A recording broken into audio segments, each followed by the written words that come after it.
bonjour Monsieur Patrick.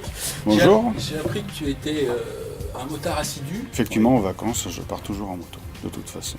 Et puis aussi quand je travaillais, je l'utilisais aussi pour travailler tous les jours. Effectivement, je suis parti cet été en vacances en moto. J'ai participé à un rassemblement en Norvège, notamment, qui réunissait toutes les motos Yamaha 1700 VMAX. Et donc, avec des amis, nous sommes partis. On a joint l'agrément avec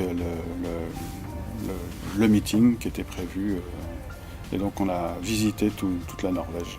Les paysages en Norvège, j'ai ressenti vraiment c'était extrêmement beau. Enfin, j'y retournerai franchement pour y rester 2 mois à peu près et visiter le pays de A à Z parce que les paysages sont vraiment fantastiques. Les fjords, la mer Noire, c'est super beau.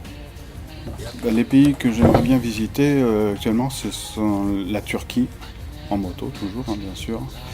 Et puis, mais toujours les pays de l'Est aussi, la Russie, j'aimerais bien aller en Russie, jusqu'en Ouzbékistan.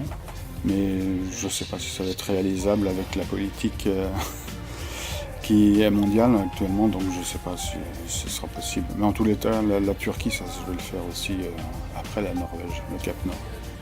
Ce qui m'attire dans un choix de voyage, c'est le partage avec les gens. Moi, je ne vais jamais en voyage organisé. J'essaye d'établir des étapes et de trouver des sites dans lesquels je vais rencontrer du monde, parler, échanger avec eux. C'est ce qui m'intéresse. Les soirées, la compagnie des autres motards, enfin, donc on a un peu le même monde, on a tous un peu la même passion, donc pour toutes les passions, la photo aussi, quand on se retrouve entre photographes, c'est toujours le même thème de discussion, mais c'est toujours intéressant de pouvoir échanger et le monde motard ne change. Enfin, c'est un monde de passionnés de toute façon, donc on a beaucoup d'histoires à se raconter, d'anecdotes, pas mal qui sont mythos un petit peu, mais non, c'est intéressant. Puis il y a des gens qui ont beaucoup voyagé aussi, donc ça permet d'établir des liens assez profonds. On communique souvent longtemps avec les gens qu'on a rencontrés. On peut se recevoir à l'occasion de voyages, etc.